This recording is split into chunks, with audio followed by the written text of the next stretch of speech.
Hi everyone. So a lot of people have asked me how I ended up studying in Ireland, how am I paying for it, how can they apply for scholarships and similar questions. So I thought I'd make a video about it and try and answer some of those general questions. So yeah, basically talk about how I got my scholarship and advice if you are interested in studying abroad, what you should do and how you can possibly get a scholarship. So first of all, if you're not aware, I am doing my master's in Ireland. I am studying a master's in humanitarian action, which is basically conflict development and political studies at the University College Dublin. So I am a Kada Asmal Fellow. The Kada Asmal Fellowship is given to 15 to 17 South African students or working students every year. It's a lengthy application process that you have to go through, but essentially you can choose almost any university and program in Ireland to study your master's at, and it's fully funded. Your accommodation is seen to, you get a living stipend, and your fees are paid. So you're basically funded to do your studies fully. So the Qaeda Asmal Fellowship is one of many fellowships that or scholarships that you can apply to. So firstly, if you are interested in doing your masters abroad, there are a number of scholarships. Like there's a lot, like a lot. There are obviously the big ones, like Chevening, Qaeda Asmal, Commonwealth, the Rhodes Scholarship. And this is speaking specifically to South African students.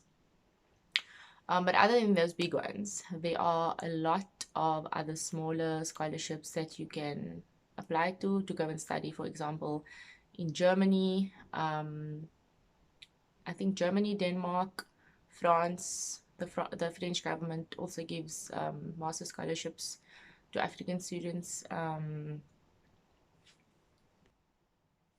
And then there's also Sweden and Switzerland. Then you also get US based scholarships, which I am not keen to study in the US, was not keen to study in the US, am not, except if it was like Stanford or Harvard or something like that. But, anyways, there is the Stanford Knight Hennessy Scholarship, I think. There's Fulbright, which is quite a popular one, and there's a number of other ones. You can also apply directly to a university for a scholarship. Yeah, but essentially, there is a lot of funding out there for people who want to do masters abroad. That's the first point that I want to make. It's just a matter of you accessing those applications and deciding which one is best for you and making sure that you meet the requirements and fitting yourself before the time for the requirements of such a program, which is what I'll expand on now. Yeah. So essentially, these scholarships look for general pattern of things in people.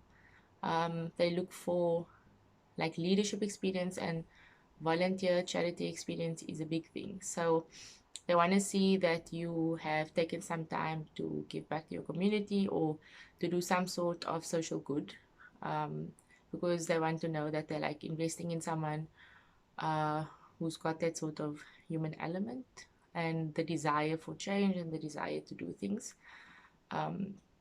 So all of these scholarships will ask you, well, the applications will ask you, you know, what have you done in that regard? And that's a big aspect for them. So they want to see that come through. So if you're still studying at university, if you're an undergrad student, then you should start looking at those things now and making sure that you build up that experience on your CV and that you're able to say on your applications and that you have references to say that, you know, you've taken part in this, you've given back to this society, or you've served on the society, you've worked with this group, you've done whatever charity work that you've got proof of that. So that's one big thing. Marks are really, honestly, not the most important thing. Obviously, it varies from scholarship to scholarship. But if you've got 70 and above, you're quite safe.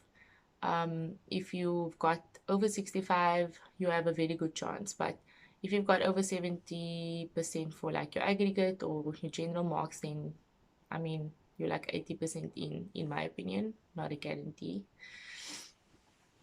So it's not only marks that people look at, leadership, also your work experience. So I always, when people have asked me for advice about this, especially if you are in the social sciences, I do not recommend people to apply for master scholarships abroad straight from your honors to your masters, without any work experience. Reason being because work experience is actually a very important factor for many of the boards sitting on these scholarships. Um, they want to know that you've had experience before you have chosen a field of study to do your master's in. They also want to know that if they are investing in you, a lot of them want you to come back to your home country.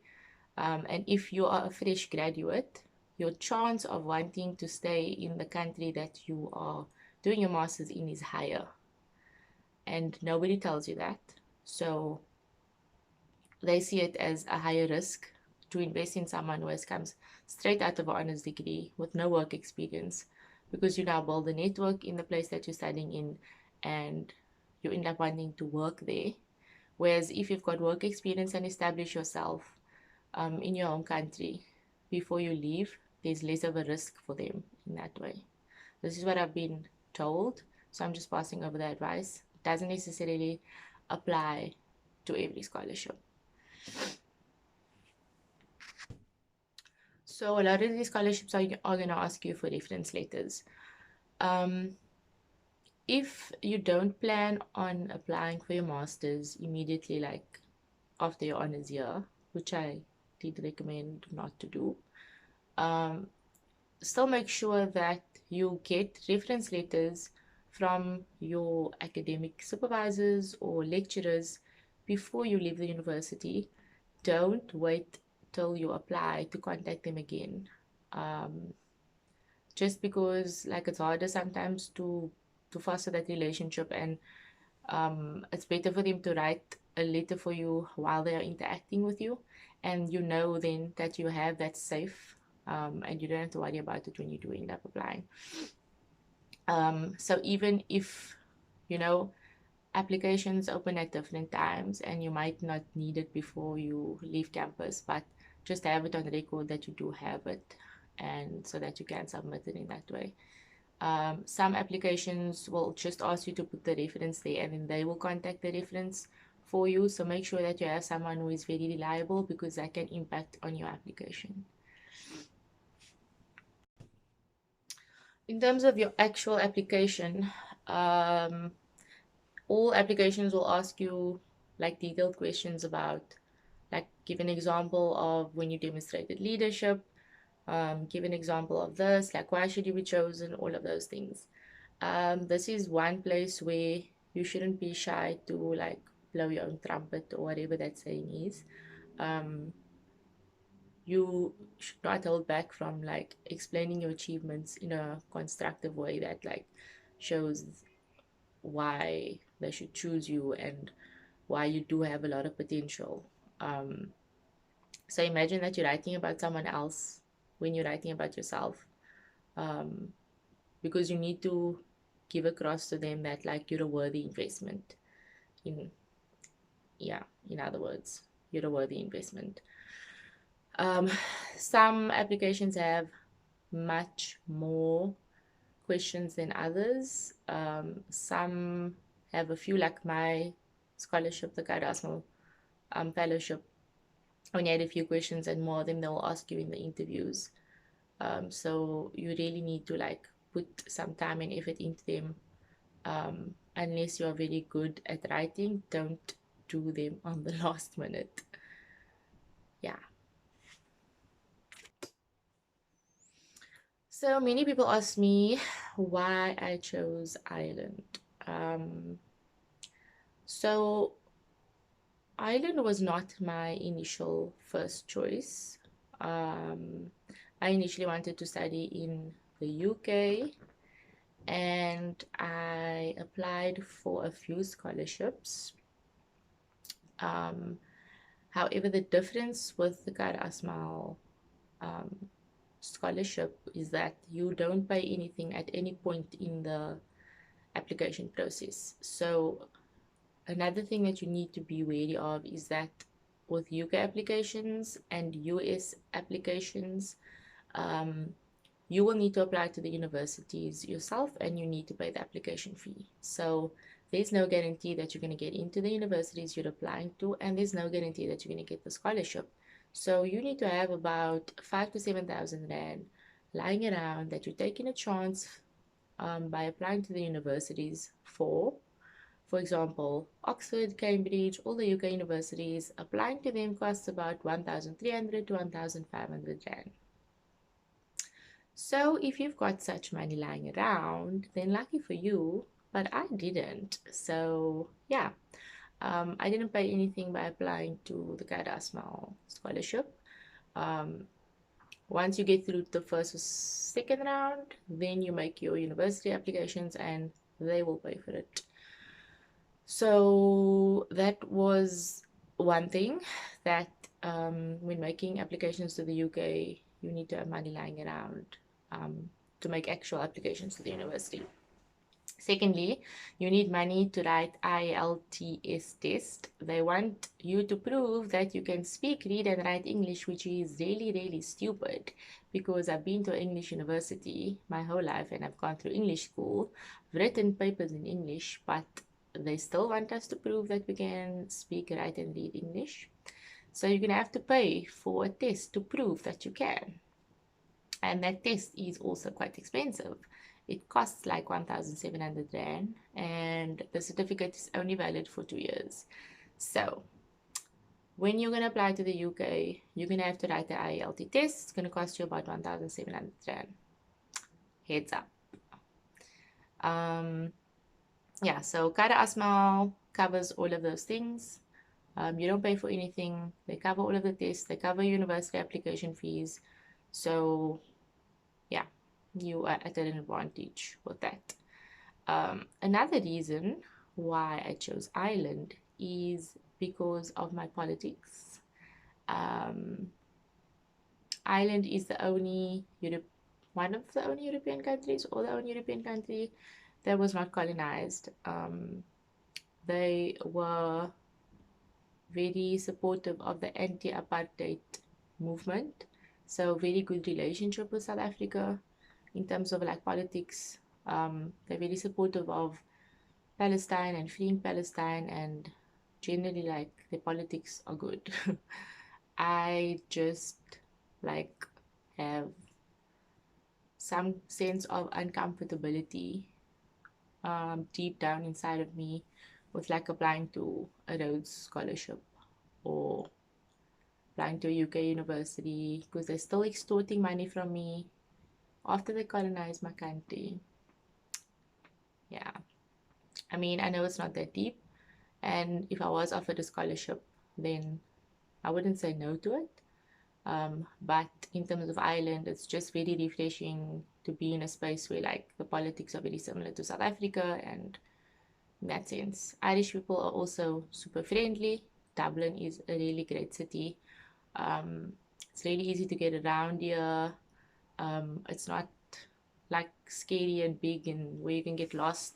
Like it's got everything that you need. So it's a really great city to stay in.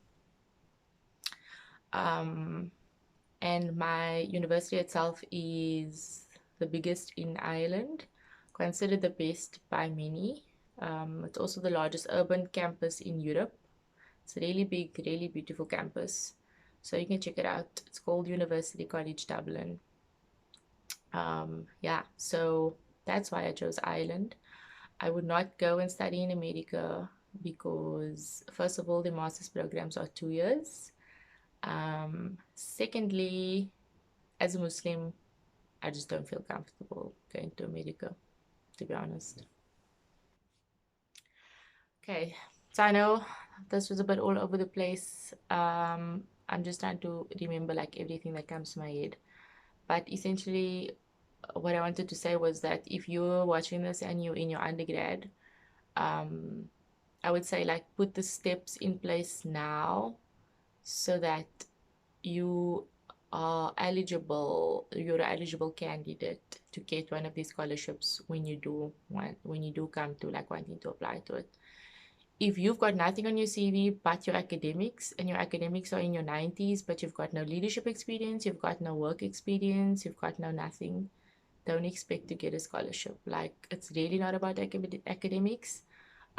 If people are investing in you, they want to see that you're a change maker, they want to see that you're a doer, not only in terms of good, like they just want to see that you are results driven, that you are goal driven, like things like that. So you can be the best in your class, but if you have nothing on your CV to show that you are motivated and that you're enthusiastic and that you're a doer and you're an achiever, other than in terms of academic achievement, then it's going to be very hard for you to get one of these scholarships.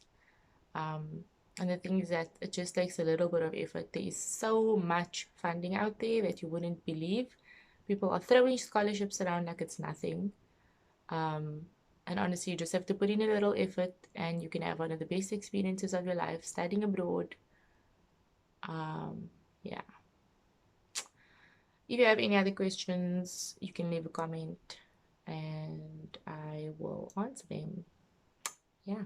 Bye.